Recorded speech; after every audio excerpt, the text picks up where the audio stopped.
Pembacaan dari kitab Putra Sirak. Pemerintah yang bijak mempertahankan ketertiban pada rakyatnya, dan pemerintahan orang arif adalah teratur.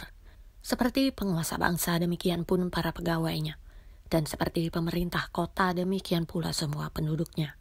Raja yang tidak terdidik membinasakan rakyatnya, tetapi sebuah kota sejahtera berkat kearifan para pembesarnya. Di dalam tangan Tuhan terletak kuasa atas bumi, dan pada waktunya ia mengangkat orang yang serasi atasnya. Di dalam tangan Tuhanlah terletak kemujuran seorang manusia, dan kepada para pejabat dikaruniakan olehnya martabatnya. Hendaklah engkau tidak pernah menaruh benci kepada sesamamu, apapun juga kesalahannya, dan jangan berbuat apa-apa terpengaruh oleh nafsu. Kecongkakan dibenci oleh Tuhan maupun oleh manusia, dan bagi kedua-duanya kelaliman adalah salah. Pemerintahan beralih dari bangsa yang satu kepada bangsa yang lain akibat kelaliman, kekerasan, dan uang. Demikianlah sabda Tuhan. Pembacaan dari surat pertama Rasul Petrus. Tunduklah karena Allah kepada semua lembaga manusia, baik kepada raja sebagai pemegang kekuasaan yang tertinggi, maupun kepada wali-wali yang diutusnya untuk menghukum orang-orang yang berbuat jahat dan menghormati orang-orang yang berbuat baik. Sebab inilah kehendak Allah, yaitu supaya dengan berbuat baik kamu membungkamkan kepicikan orang-orang yang bodoh.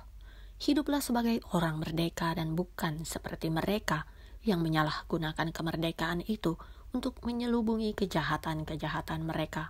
Tetapi hiduplah sebagai hamba Allah. Hormatilah semua orang, kasihilah saudara-saudaramu, takutlah akan Allah, hormatilah raja. Demikianlah sabda Tuhan. Bacaan Injil menurut Santo Matius.